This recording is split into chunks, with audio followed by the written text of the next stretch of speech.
لوگوں کو تکلیف پہنچانے کے معاملے میں احتیاط کریں، لوگوں سے یہیں اپنے آپ کو فارغ کر لیں، اپنے کندھے کے بوجھ کو یہیں ہلکا کر لیں۔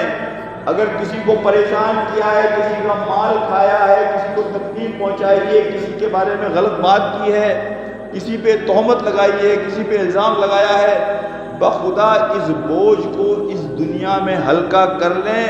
یہ مت سمجھیں کہ آخرت کی رش کے اندر اور اس دن کے پورے ماحول کے اندر آدمی کہیں سے اسکپ ہو جائے گا، نکل جائے گا۔ نہیں، اللہ نے ہماری فطرت کو اتنا پاک بنایا ہے کہ اگر ہم اپنی فطرت کی پاکی کا خیال رکھیں تو ان قرآن کی آیات میں اللہ یہ کہہ رہا ہے کہ تمہاری فطرت ہی تمہاری رہنمائی کے لیے کافی ہے۔ لیکن نور علی نور کہ ہم نے اس فطرت کے ذریعے تمہاری رہنمائی کی، اور دوسری رہنمائی ہم نے اللہ کے رسولوں کو بھیج کے ان کی وحی کی صورت میں کی۔ حلال اور حرام ایک چیز کو سمجھیں، حرام صرف اس چیز کا نام نہیں ہے کہ آپ نے کسی سے رشوت لی، حرام صرف اس چیز کا نام نہیں ہے کہ آپ نے کسی کا حق مارا، حرام صرف اس چیز کا نام نہیں ہے آپ نے کوئی مالی کرپشن کی۔ ہم بہت سارے کام زندگی میں ایسے کرتے ہیں کہ جو حرام کے دائرے میں آتے ہیں۔ ہم زندگی میں ایک اسائنمنٹ لیتے ہیں، کام اپنے ذمہ لیتے ہیں، لیکن ہم اس کام کا حق ادا نہیں کرتے۔ میں نوکری پہ جاتا ہوں، میرا جو مالک ہے وہ مجھے تنخواہ دیتا ہے، لیکن میں اس کام کا حق ادا نہیں کرتا تو وہ رزق بھی میرے لیے حرام ہے۔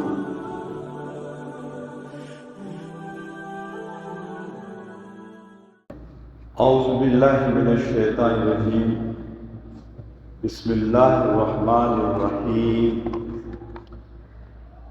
اللہ نور السماوات والارض مثل نورہ کمشکاۃ فیہا مصباح، المصباح فی زجاجہ، الزجاجۃ کأنہا کوکب دری یوقد من شجرۃ مبارکۃ زیتونۃ لا شرقیۃ ولا غربیہ یکاد زیتها یضیء ولو لم تمسسہ نار، نور علی نور، یہدی اللہ لنورہ من یشاء وَيَضْرِبُ اللَّهُ الْأَمْثَالَ لِلنَّاسِ وَاللَّهُ بِكُلِّ شَيْءٍ عَلِيمٌ۔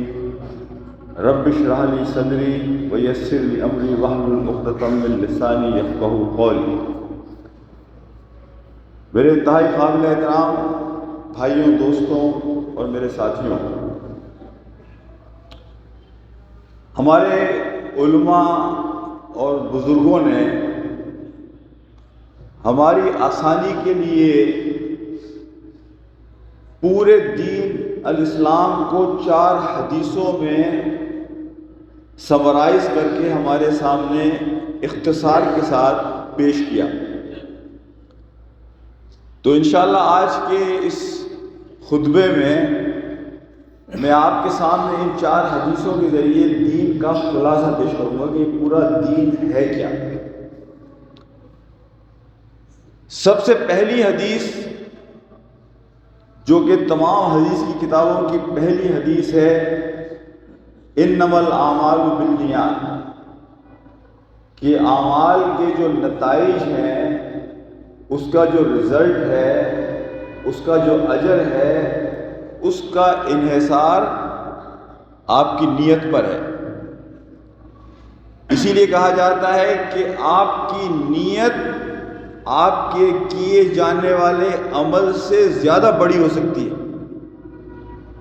کہ جو آپ کے اجر کو عمل تو چھوٹا سا کیا لیکن نیت اتنی خالص تھی کہ اس نیت کے نتیجے میں بھی وہ چھوٹا عمل جو ہے نتیجے کے اعتبار سے بہت بڑا بن گیا۔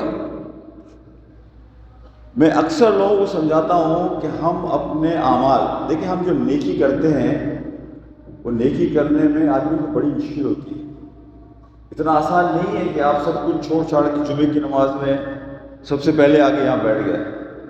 اتنا آسان نہیں ہے کہ آپ صبح اپنی نیند سے لڑتے ہیں اور فجر کی نماز کے لیے مسجد میں پہنچتے ہیں۔ اتنا آسان نہیں ہے کہ آپ کاروبار بیچ پہ چھوڑ کر اور ظہر کی اذان ہوتی ہے حی علی الصلاۃ حی علی الفلاح آپ جاتے ہیں. حلال حرام کے مسائل ہیں، بے شمار مسائل ہیں. تو زندگی میں نیکی کرنا اتنا آسان نہیں ہے. میں لوگوں کو سمجھاتا ہوں کہ نیکی کرتے ہیں تو نیکیوں کی حفاظت بھی کرو. دیکھیں زندگی میں دو وجوہات ہیں جن کی وجہ سے ہم اپنی نیکیوں کو ضائع کرتے ہیں. سب سے پہلی وجہ ہے نیت کی خرابی. اور اسی لیے میں نے آپ سے شاید پہلے بھی کہیں ذکر کیا ہوگا کہ جہنم میں جانے والے سب سے پہلے لوگ کافر نہیں ہیں، منافق نہیں ہیں. ایک عالم دین ہے، ایک سخی ہے، ایک شہید ہے. شہادت، قرآن کا قاری، اللہ کے راستے میں مال خرچ کرنے والا. لیکن اللہ کہے گا نہیں، یہ تینوں کام تم نے جو کیے وہ میرے لیے نہیں کیے تھے، دنیا میں دکھاوے کے لیے کیے تھے.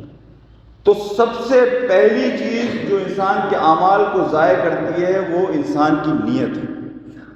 تو نیت کی درستگی بڑی اہم چیز ہے. اچھا، نیت کے معاملے میں آپ کو ایک بات یہ بھی کہوں کہ نیت کو آپ دوران عمل بھی ٹھیک کر سکتے ہیں.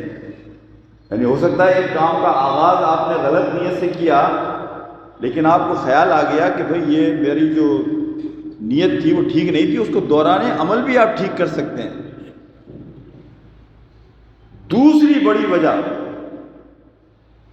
بڑی وجہ اپنی نیکیوں کو ضائع کرنے کی ہے کہ ہم لوگوں کو تکلیف پہنچاتے ہیں. دیکھیں اس چیز کو میں ذرا یہاں پر بھی آپ کے سامنے کھولوں. ویسے تو یہ موضوع میں آج نماز جمعہ کے بعد ایک نکاح کی تقریب ہے یہاں، تو اس میں چاہ رہا تھا کہ وہ چیز میں شیئر کروں، لیکن آپ کے ساتھ بھی میں شیئر کروں.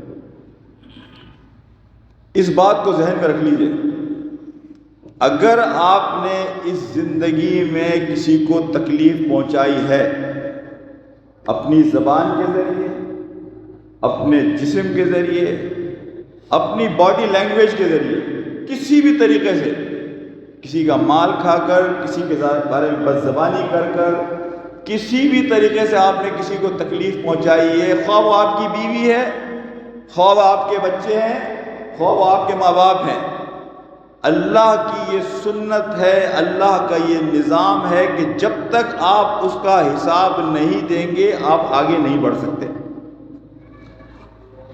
اور آج ایک میں بہت ہی خطرناک واقعہ آپ کو سناؤں گا کہ جس سے آپ کے جسم میں جو ہے کہ لرزہ آ جائے گا. اس حوالے سے کہ ہم لوگوں کو تکلیف اسی لیے دیکھیں، وہ جو حدیث، مشہور حدیث ہم بار بار سنتے ہیں کہ اصل غریب کون ہے؟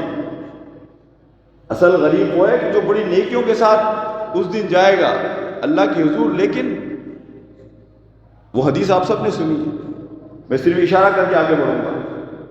تو دو وجوہات ہیں. ایک وجہ نیت کی درستگی کا نہ ہونا، مال آپ نے خرچ کیا، 1 لاکھ روپیہ دیا لیکن دکھاوے کے لیے دیا، ختم، زیرو، مال بھی گیا اور الٹا عذاب ہو گیا اور گناہ ہو گیا. اور دوسرے کسی کو تکلیف پہنچانا. بخدا اس حوالے سے میں دیکھتا ہوں کہ ہم بالکل بے خوف ہو گئے.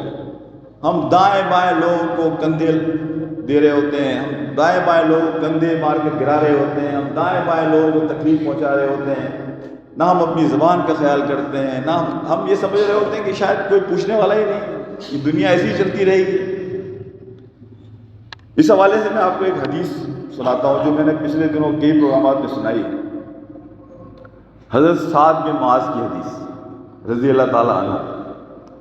حضرت سعد بن معاذ یہ کون صحابی ہیں رضی اللہ تعالیٰ عنہ کہ جن کی شہادت ہوئی ہے، غزوہ احزاب میں زخمی ہو گئے، بعد میں انہی زخموں کی وجہ سے شہید ہوئے. حضرت سعد بن معاذ یہ وہ صحابی ہیں کہ جن کے جنازے پر اللہ کے رسول صلی اللہ علیہ وسلم نے کہا کہ اللہ کا عرش ہل گیا. یہ وہ صحابی ہیں جن کے جنازے کے بارے میں نبی کریم صلی اللہ علیہ وسلم نے کہا کہ 70,000 فرشتے ہیں سعد کے جنازے میں. لیکن حضرت سعد کی جب تدفین ہو گئی تو نبی پاک صلی اللہ علیہ وسلم بہت دیر تک کھڑے ہو کر حضرت سعد کے لیے دعا کرتے رہے. صحابہ نے بعد میں نبی پاک صلی اللہ علیہ وسلم سے کہا کہ اللہ کے رسول، یہ آپ کا معمول نہیں ہے کہ آپ کسی کی قبر پر کھڑے ہو کر اتنی دیر تک دعا کریں. سعد کی قبر پر آپ اتنی دیر تک دعا کرتے ہیں. تو اللہ کے رسول صلی اللہ علیہ وسلم نے فرمایا کہ اگر کوئی شخص قبر کی تنگی سے بچ سکتا تھا تو وہ سعد تھا، لیکن سعد پر بھی قبر تنگ ہونا شروع ہو گئی، اور میری دعاؤں کے نتیجے میں قبر سعد پر دوبارہ کشادہ ہو گئی۔ صحابہ نے اللہ کے رسول صلی اللہ علیہ وسلم سے پوچھا کہ اللہ کے رسول، اللہ کا عرش ہل گیا، 70,000 فرشتے۔ دیکھیں اللہ نے ایک ایسا نظام بنایا ہماری تعلیم کے لیے، وہ چیزیں جو نبی کو بحیثیت نبی زیب دیتی تھیں، جو ان کے رتبے کے اعتبار سے ٹھیک تھیں، بہت ساری چیزیں اللہ نے نبی پاک صلی اللہ علیہ وسلم کے ذریعے سے ہمیں، مثال کے طور پہ آپ نماز پڑھاتے ہوئے نماز میں آپ بھول گئے میں نے 4 رکعت پڑھی یا 5 رکعت پڑھی، ایسی چیزیں کہ جو نبی کے رتبے کو زیب دیتی تھی ہمارے سکھانے کے لیے، وہ نبی کے ذریعے، نبی نے غلطی نہیں کرنی ہوتی، نبی تو پاک ہے، نبی کا مقام تو بہت بلند ہے، لیکن ہمیں سکھانے کے لیے اللہ وہ چیزیں نبی سے کراتے ہیں تاکہ مجھے اور آپ کو تعلیم ملے۔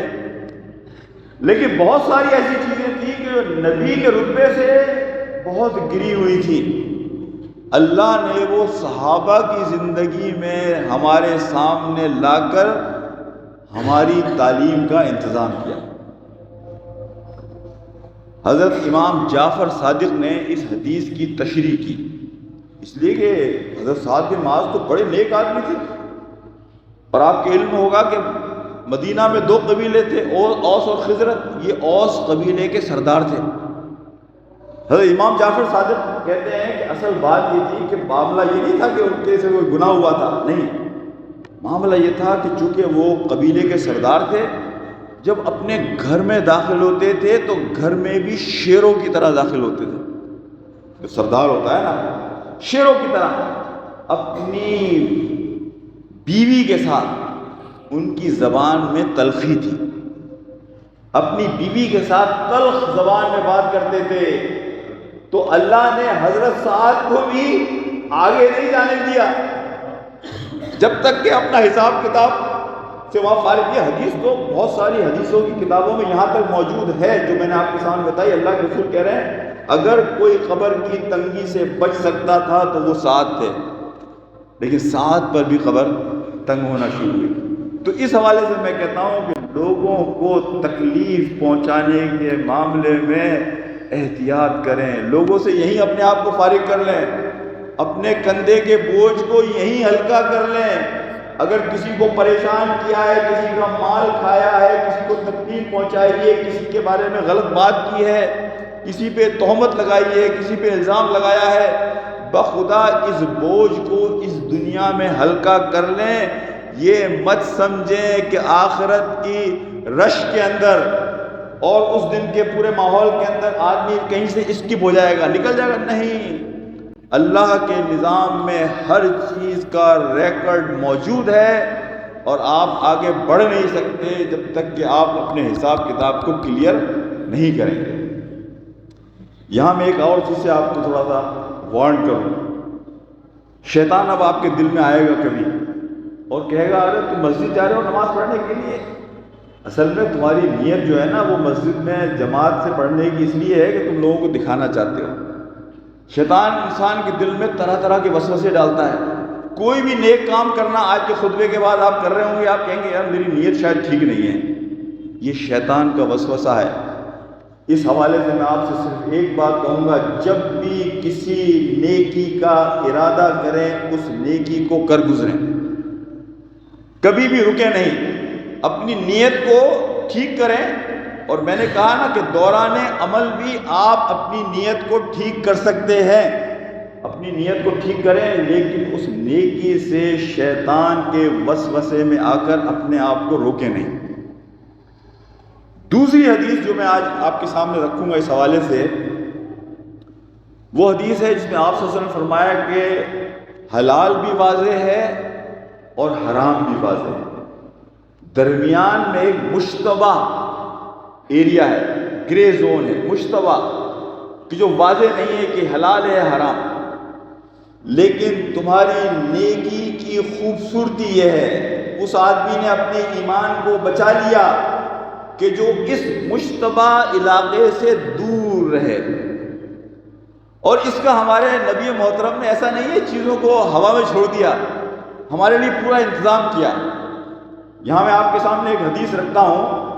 حضرت وابصہ بن معبد رضی اللہ تعالیٰ عنہ ایک مرتبہ مسجد نبوی میں داخل ہو رہے تھے۔ نبی محترم صلی اللہ علیہ وسلم نے جیسے ہی ان کو داخل ہوتے ہوئے دیکھا تو آپ نے کہا کہ وابصہ مجھے پتا ہے کہ آج تم کیوں آئے ہو۔ انہوں نے کہا اللہ کے رسول بتائیے کہ میں کیوں آیا ہوں۔ آپ نے کہا تم آئے ہو مجھ سے پوچھنے کے لیے کہ نیکی اور بدی کی پہچان کیا ہے۔ آپ صلی اللہ علیہ وسلم نے فرمایا کہ نیکی وہ ہے کہ جب کوئی کام تو کرے اپنی روح سے پوچھ اور اپنے دل سے پوچھ۔ اگر تیری روح اور تیرا دل گواہی دیتا ہے اور تجھے اندر سے سکون محسوس ہوتا ہے، تسکین ملتی ہے، تو یہ نیکی ہے، یہ خیر ہے۔ لیکن ہر وہ چیز جو تیرے اندر بے چینی پیدا کر دے، اضطراب پیدا کر دے، اندر سے تجھے انکمفرٹیبل کر دے، تکلیف پہنچائے، تیرے دل میں تنگی محسوس ہو، وہ بدی ہے، وہ گناہ ہے، اس سے دور رہے۔ قرآن کی جو آیات سورہ نور کی میں نے آپ کے سامنے پڑھی ہیں، اس کی مختلف لوگوں نے مختلف تفسیر کی ہیں۔ ایک تفسیر یہ ہے کہ یہاں اللہ سبحانہ و تعالیٰ اصل میں دل کے بارے میں بتا رہے ہیں کہ دل میں اللہ نے انسان کی فطرت میں اتنی طاقتور قوت رکھی ہے کہ اگر انسان اپنے دل کو صاف رکھے، جس طرح حضرت ابن قیم رحمۃ اللہ علیہ کہتے ہیں کہ آپ کا دل جو ہے وہ اللہ کا عرش ہے۔ جس طرح تم کعبے کو اللہ کا گھر سمجھ کر صاف ستھرا رکھنے کی کوشش کرتے ہو، اس سے زیادہ کوشش اس بات کی کیا کرو کہ اپنے دل کو صاف رکھو۔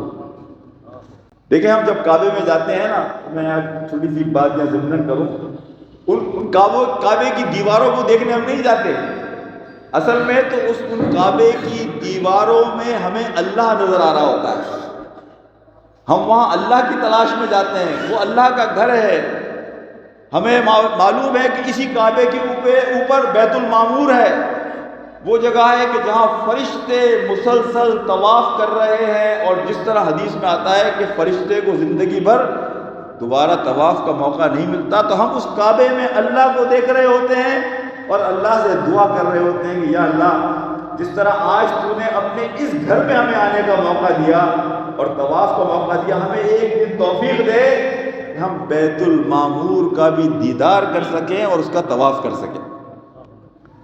تو ابن قیم کہتے ہیں کہ اپنے دل کی صفائی کا خیال رکھو، اس لیے کہ یہ اللہ کا عرش ہے، اور بخدا وہ لوگ کہ جو اپنے دل کی صفائی کا خیال رکھتے ہیں، یہ وہ مرر ہے، یہ وہ مرر ہے کہ جو آپ کو نیکی اور برائی کو برائی بنا کر دکھاتا ہے۔ دیکھیں اگر گلاس پہ گرد ہو تو آپ دوسری طرف کی چیز کو دیکھ نہیں سکتے، لیکن اگر گلاس صاف ہو تو چیزیں آپ کو صاف نظر آتی ہیں۔ اللہ نے ہماری فطرت کو اتنا پاک بنایا ہے کہ اگر ہم اپنی فطرت کی پاکی کا خیال رکھیں تو ان قرآن کی آیات میں اللہ یہ کہہ رہا ہے کہ تمہاری فطرت ہی تمہاری رہنمائی کے لیے کافی ہے۔ لیکن نور علی نور کہ ہم نے اس فطرت کے ذریعے تمہاری رہنمائی کی، اور دوسری رہنمائی ہم نے اللہ کے رسولوں کو بھیج کے ان کی وحی کی صورت میں کی۔ یعنی ہم نے تو پورا انتظام کیا کہ ہم نے تمہاری فطرت بھی صاف ستھری بنائی، اور اس کی ساتھ مزید ایک اور کام کیا کہ ہم نے اللہ کے نبی بھیجے وحی کی صورت میں۔ دیکھیں اس دل کی صفائی کے لیے میں یہاں تھوڑی سی گفتگو آپ سے کروں۔ اس دل کو صاف رکھنے کے لیے آپ کو جو دل کے انٹری پوائنٹس ہیں کہ جہاں سے اس دل کو فیڈ بیک ملتا ہے، آپ کو ان کا خیال کرنا ہے۔ دل کی انٹری پوائنٹ دل کے 3 ہیں، آپ کی آنکھیں، آپ کے کان اور آپ کا منہ۔ آنکھیں، ان آنکھوں سے جو کچھ آپ دیکھتے ہیں اس کا براہ راست آپ کے دل پر اثر ہوتا ہے۔ ان کانوں سے جو آپ سنتے ہیں براہ راست اس کا آپ کے دل کے اوپر اثر ہوتا ہے۔ اور تیسری بڑی چیز جو اس منہ سے نیچے جاتا ہے اس کا آپ کے دل پر براہ راست اثر ہوتا ہے۔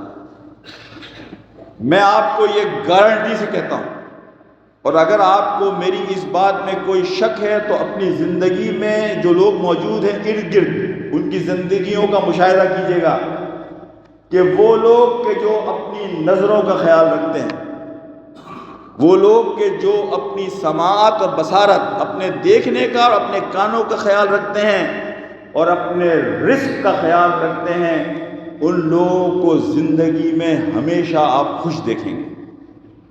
ان کی زندگیوں میں آپ چاہے وہ غریب سے غریب تر بھی ہوگا، لیکن آپ اس کی زندگی میں ایک سکینہ دیکھیں گے، ایک سکون دیکھیں گے، ایک ٹھہراؤ دیکھیں گے۔ وہ ہمارے ایک لفظ استعمال ہوتا ہے حلم۔ حلم ہے طبیعت میں ٹھہراؤ کا نام۔ حلم ہے کہ آپ کسی چیز کو دیکھتے ہیں تو آپ ریئیکٹ نہیں کرتے، بلکہ آپ ٹھنڈے انداز میں چیزوں کو سمجھ کر اور اس کے بعد اپنا رسپانس دیتے ہیں۔ تو وہ لوگ کہ جو ان چیزوں کا خیال کرتے ہیں، یہ میں تھوڑی سی بات یہاں رزق حلال کے حوالے سے بھی کروں گا آپ سے۔ دیکھیے، اس حوالے سے ہم دیکھتے ہیں کہ ہمارے معاشرے میں اب بڑی بے حسی ہے، بڑی بے حسی ہے۔ حلال اور حرام میں ایک چیز کو سمجھیں، حرام صرف اس چیز کا نام نہیں ہے کہ آپ نے کسی سے رشوت لی، حرام صرف اس چیز کا نام نہیں ہے کہ آپ نے کسی کا حق مارا، حرام صرف اس چیز کا نام نہیں ہے آپ نے کوئی مالی کرپشن کی۔ ہم بہت سارے کام زندگی میں ایسے کرتے ہیں کہ جو حرام کے دائرے میں آتے ہیں۔ ہم زندگی میں ایک اسائنمنٹ لیتے ہیں، کام اپنے ذمہ لیتے ہیں، لیکن ہم اس کام کا حق ادا نہیں کرتے۔ میں نوکری پہ جاتا ہوں، میرا جو مالک ہے وہ مجھے تنخواہ دیتا ہے، لیکن میں اس کام کا حق ادا نہیں کرتا تو وہ رزق بھی میرے لیے حرام ہے۔ وہ رزق، اب اس دائرے کو آپ جتنا وسیع کرنا چاہے وسیع کر لیں، لیکن ہر وہ لقمہ جو آپ کے منہ میں جائے، آپ کو اس بات کو میک شور کرنا ہے کہ آپ نے اس لقمے کا حق ادا کیا ہے۔ آپ نے کسی کا حق نہیں مارا، اور اس لقمے کو یہاں تک لانے کے لیے اس کا جو حق ہے آپ نے وہ حق ادا کیا ہے۔ میرے بھائیوں، دوستوں، میرے ساتھیوں، بخدا اس رزق حلال کے حوالے سے میں آپ سے ایک بات کہتا ہوں۔ دیکھیں، ہمارے یہاں مسئلہ کیا ہو گیا ہے کہ ہم سب پڑ گئے ہیں اسٹینڈرڈ آف لائف کے پیچھے۔ ایک چیز ہوتی ہے اسٹینڈرڈ آف لائف اور ایک چیز ہوتی ہے کوالٹی آف لائف۔ یہ ضروری نہیں ہے کہ آپ کا اسٹینڈرڈ آف لائف اونچا ہو جائے، آپ کے پاس ایک بہت اچھا مکان آ جائے، ایک بہت اچھی کار آ جائے اور مال کی فراوانی ہو تو آپ کی کوالٹی آف لائف بھی اچھی ہو، یہ ضروری نہیں ہے۔ لیکن میں آپ کو گارنٹی دیتا ہوں کہ اگر آپ نے اپنی کوالٹی آف لائف اچھی کر لی تو یہ کوالٹی آف لائف آپ کی زندگی کے اندر سکون لے کر آئے گی۔ اس کوالٹی آف لائف کا براہ راست تعلق ہے رزق حلال سے۔ ورنہ میں نے آپ کو ایک بات بتاؤں، حرام کا رزق کمانے والوں کو بے شمار، میں فیملی کاؤنسلنگ کرتا ہوں، بے شمار ان کے بچوں کو میں نے یہ دیکھا کہ اس وقت کہ جب باپ بوڑھا ہو گیا، جوان بچے کو میں نے اس کے سامنے سینہ تان کر کھڑے ہوتے ہوئے دیکھا ہے۔ بوڑھے باپ جب اس کے جسم میں طاقت نہیں رہی، اس کے سامنے اس کا جوان بیٹا سینہ تان کر کھڑا ہو جاتا ہے۔ پھر لوگ مجھ سے پوچھتے ہیں تو میں ان سے یہ کہتا ہوں کہ اپنا جائزہ لو، تم نے اس بچے کی پرورش میں جو تمہیں انویسٹ کرنا تھا، جو اس کا خیال کرنا تھا، جو رزق اس کو کھلانا تھا، تم نے اس کا کتنا خیال کیا؟ تو میرے بھائیوں، دوستوں اور میرے ساتھیوں، تو اللہ کے رسول کی دوسری حدیث جو میں نے آپ کے سامنے رکھی ہے کہ حلال بھی واضح ہے، سوال خطبے کے دوران نہیں ہوتا، حلال بھی واضح ہے اور حرام بھی واضح ہے، اور درمیان میں ایک مشکوک ایریا ہے۔ مشکوک چیزوں سے اپنے آپ کو دور رکھو۔ تو میں اللہ تعالیٰ سے اس میں اپنے دل کو، اچھا یہاں میں ایک اور چیز آپ کے سامنے رکھوں، ہمارے علماء نے اس کو ہمارے لیے اور آسان کر دیا، خاص طور پر آج کل سوشل میڈیا کے زمانے میں۔ انہوں نے کہا کہ ہر وہ چیز جسے کرتے وقت تمہارے دل میں یہ احساس پیدا ہو کہ کسی اور کو پتہ نہ چل جائے، کوئی اور دیکھ نہ لے مجھے یہ کام کرتے ہوئے، اپنے ہاتھ کو فوراً روک لو، اس لیے کہ یہ گناہ ہے۔ یہ اللہ کی نافرمانی ہے۔ یہ خیال آنا دل میں کہ کوئی دیکھ نہ لے، کسی کو پتہ نہ چل جائے، یہ خیال اللہ کی طرف سے تمہارے لیے نشانی ہے کہ یہ غلط کام ہے جو تم کرنے جا رہے ہو، اس سے اپنے آپ کو روکو۔ میرے بھائیوں، جو تیسری حدیث میں یہاں آپ کے سامنے رکھوں گا، وہ تیسری حدیث ہے، اللہ کے رسول صلی اللہ علیہ وسلم نے فرمایا کہ اگر تم اللہ کو اپنا محبوب بنانا چاہتے ہو تو دنیا سے اپنے تعلق کو کم کر لو۔ دیکھیں دنیا سے تعلق کو کم کرنے کا مطلب یہ نہیں ہے، میں نے اس موضوع کے اوپر خطبہ دیا امریکہ میں، اور آپ یقین کریں اس دن میں خطبہ دینے کے لیے سوٹ پہن کر گیا، اور سوٹ ہی نہیں پہن کر گیا، میں ٹائی بھی لگا کر گیا، اس لیے کہ ہمارے دین کا ایک ایسا غلط تصور لوگوں کے دل میں آ گیا ہے کہ جب یہ کہا جا رہا ہے کہ دنیا کو چھوڑ دو تو اس کا مطلب یہ ہے کہ کسی جھونپڑی میں جا کے رہنا شروع کر دو۔ نہیں، اس دین کے اندر ایک وقار ہے، اس دین کی اپنی ایک ڈگنیٹی ہے، اور ہر مسلمان کی بھی اپنی ایک ڈگنیٹی اور وقار ہے۔ اس ڈگنیٹی اور وقار کو سامنے رکھتے ہوئے دنیا سے ایسی محبت نہ کرو کہ اس کے لیے حلال اور حرام کی تمیز کو ختم کر دو، اور دنیا کے لیے اپنے دین کو، اپنی صحت کو، اپنی اولاد کو اس دنیا کے لیے قربان کر دو۔ اس دنیا کی محبت کے لیے اللہ نے اور اللہ کے رسول نے ہمیں منع کیا۔ تو یہاں بات یہ کہی جا رہی ہے کہ اگر اللہ سے تم چاہتے ہو تم سے محبت کرے تو دنیا کی محبت کو کم کرو۔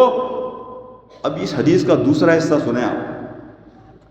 دوسرا حصہ یہ ہے کہ اگر تم چاہتے ہو کہ اللہ کی مخلوق تم سے محبت کرے تو اللہ نے جو کچھ انہیں دیا ہے اس سے اپنے آپ کو بے تعلق کر لو، اپنے آپ کو مغنی کر لو، اپنے آپ کو فارغ کر لو۔ اللہ نے اوروں کو جو دیا ہے اس پر خوش ہو، اللہ نے اوروں کو جو کچھ دیا ہے ان کے لیے دعا کرو، یا اللہ تو نے انہیں دیا ہے انہیں مزید دے اور مجھے بھی ایسا دے دے، بجائے اس کے کہ آپ اپنے دل کو جلائیں۔ یہاں میں لوگوں کو سمجھاتا ہوں کہ دیکھیں لوگ ایک جگہ پہ مال اپنا جلاتے ہیں، ایک جگہ اپنا دل جلاتے ہیں۔ مال جلاتے ہیں، یہ چونکہ سوشل میڈیا کا زمانہ ہے، ہم اپنے آپ کو کمپیئر کر رہے ہوتے ہیں، ارے بھائی اس نے ایسا گھر بنا لیا ہے تو میں بھی ایسا گھر بناؤں گا، اس نے ایسی گاڑی لے لی ہے تو میں بھی ایسی گاڑی لوں گا، اس کے بچے فلانے اسکول میں جاتے ہیں تو میرے بچے بھی فلانے اسکول میں۔ یہ کمپٹیشن، ہم کمپیئر کرتے ہیں اپنے آپ کو دوسروں سے، یہاں اپنا مال جلاتے ہیں۔ بڑا گھر اس لیے بنا رہا ہوں کہ لوگ دیکھیں کہ بھائی شاہد رفیق صاحب اتنے بڑے مکان میں رہتے ہیں، بڑی گاڑی اس لیے چلا رہا ہوں لوگ دیکھیں، اسے میں کہتا ہوں یہ مال جلانا ہے اپنا، اوروں کے لیے، اوروں کی خوشی کے لیے۔ دوسری صورت میں ہم اپنا دل جلا رہے ہوتے ہیں، اسے دیکھو کیا مل گیا، وہ کتنے اچھے مکان میں رہ رہا ہے، وہ کتنے اچھے اسکول میں اس کے بچے پڑھ رہے ہیں، یہاں ہم اپنا دل جلا رہے ہیں۔ ہمارا دین ہمیں اتنا خوبصورت نظام دیتا ہے کہ دیکھو اللہ نے تمہیں جس حال میں رکھا ہے، اللہ کی مشیت میں تمہارا یہی مقام تھا، اور اس پر اگر اللہ کا شکر کرو گے تو اللہ تمہیں اور دے گا۔ لَإِن شَكَرْتُمْ لَأَزِيدَنَّكُمْ۔ کسی اور چیز کی گارنٹی نہیں ہے، نماز کی، روزے کی، حج کی، اجر کی کوئی گارنٹی نہیں ہے، لیکن یہاں اللہ سبحانہ و تعالیٰ تاکید کے ساتھ یہ بات کہہ رہے ہیں کہ اگر تم میرے شکر گزار بندے بن کر رہو گے تو میں تمہیں مزید دوں گا۔ تو پہلی حدیث میں نے آپ کو بتائی کہ اپنی نیتوں کا خیال کریں، دوسری حدیث میں نے آپ کو بتائی کہ حلال اور حرام واضح ہے، مشتبہ چیزوں سے بچیں، اور تیسری حدیث میں نے آپ کو بتائی کہ اگر اللہ سے اپنے تعلق کو مضبوط کرنا چاہتے ہیں تو دنیا کی محبت کو کم کریں، اور اگر آپ چاہتے ہیں کہ مخلوق اللہ کی آپ سے محبت کرے تو اللہ نے جو انہیں دیا ہے اس سے اپنے آپ کو فارغ اور مغنی کر لیں۔ چوتھی حدیث جو میں آپ کے سامنے رکھوں گا میرے بھائیوں، دوستوں، ساتھیوں، آج کے حالات میں بخدا یہ حدیث بہت ریلیونٹ ہے۔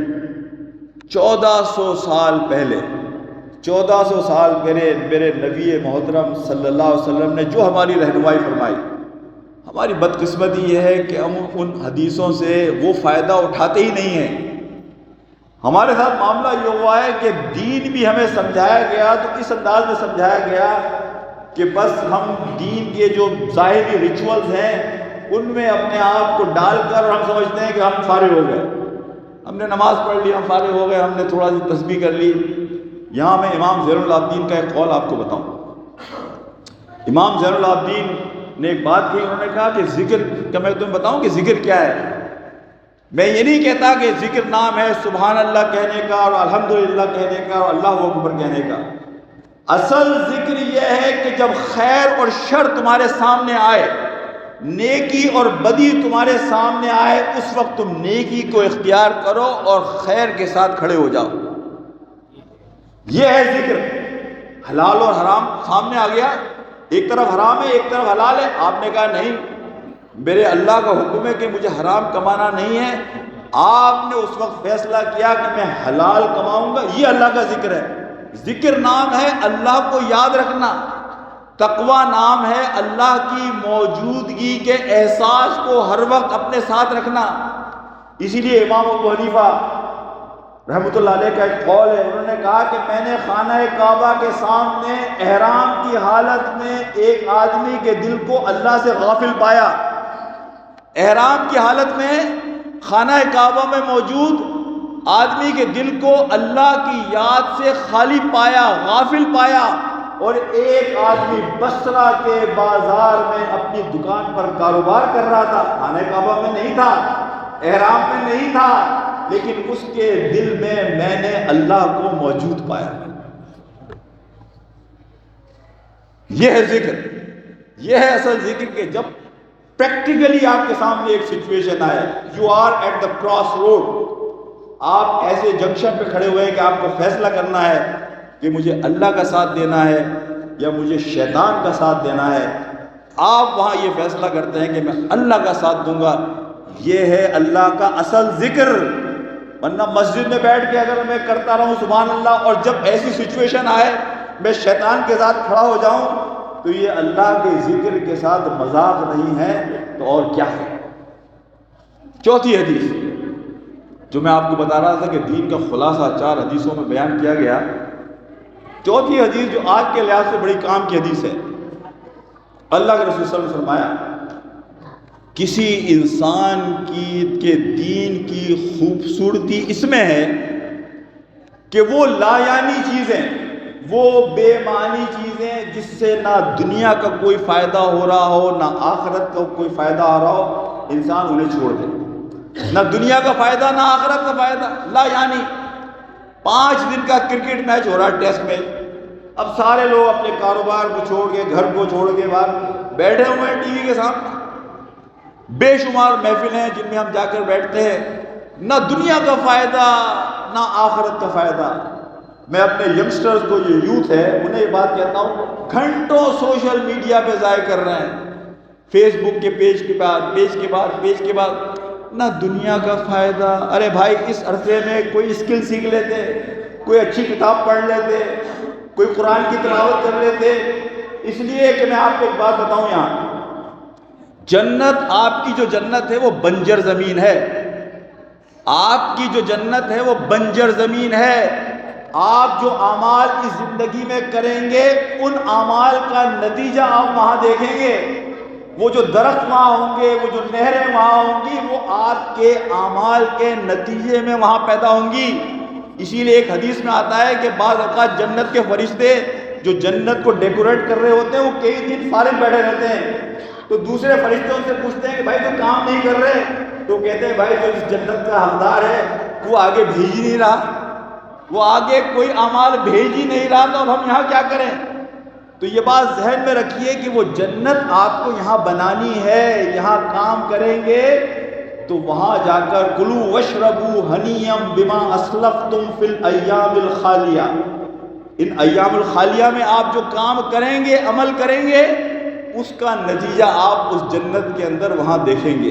تو آپ کا اور میرا وقت زندگی کی سب سے قیمتی چیز ہے، اسے ضائع مت کیا کریں کہ بس. تو وہ اعمال کہ جن میں نہ دنیا کا فائدہ ہے نہ آخرت کا فائدہ ہے، ہر چیز کی انالیسس کریں. دیکھیں اللہ کو انسان کو اللہ نے جو سب سے بڑی چیز دی ہے نا، سب سے بڑی نعمت، وہ عقل دی ہے. اس سے بڑا بدقسمت انسان کون ہو سکتا ہے کہ جو اپنی عقل کا استعمال نہ کرے، اپنی عقل کو اوروں کے پاس گروی رکھوا دے، خاص طور پہ دین کے معاملات میں. دین کے معاملات میں ہم میں سے اکثر لوگ یہ کرتے ہیں اپنی عقل کو نکال کر اور کسی اور کے ہاتھ میں دے کر اور اسے فالو کر رہے ہوتے ہیں۔ اللہ نے آپ کو سمجھ دی، جس طرح دنیا کے معاملے میں، آپ کاروبار کے معاملے میں، بچوں کے معاملے میں، شادی بیاہ کے معاملے میں، اپنے معاملات کے معاملے میں آپ عقل استعمال کرتے ہیں، فیصلہ کرتے ہیں کون چیز آپ کے لیے بہتر ہے اور کون سی چیز خراب ہے۔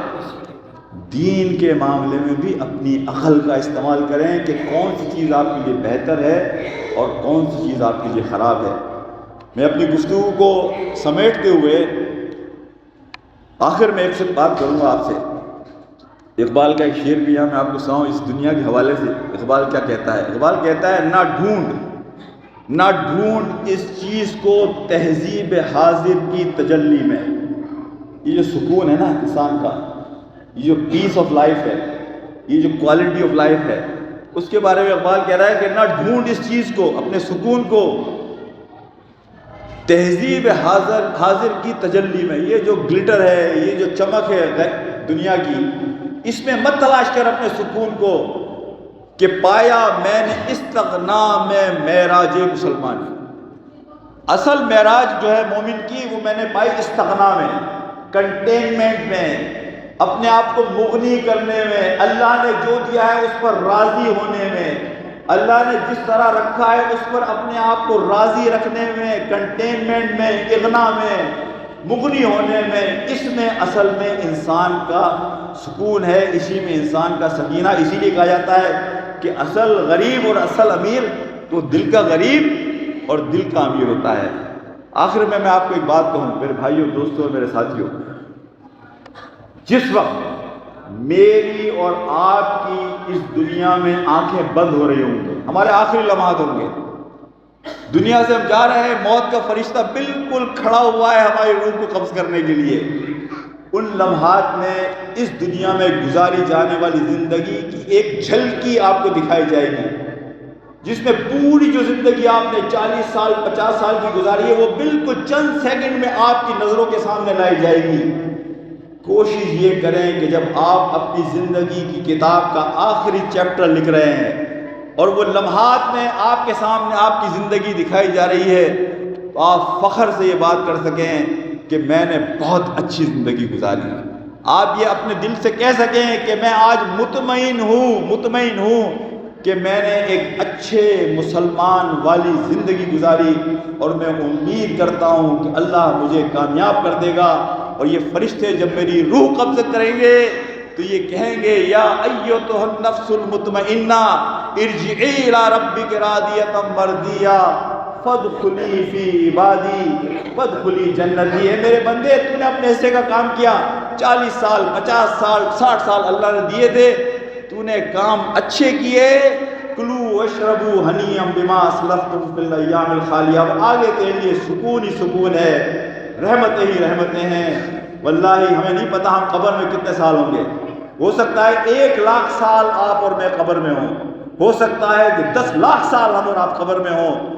اس چھوٹی سی زندگی میں خیال کر لیں تاکہ وہ لمحات جو برزخ کے لمحات ہیں، وہ لمحات جو قبر کے لمحات ہیں، اور وہ لمحات جو اس کے بعد خیر و ابقا، اس زندگی کے لمحات ہیں کہ جو ہمیشہ رہنے والی ہے اور بہتر ہے، ہم وہاں کامیاب ہو جائیں۔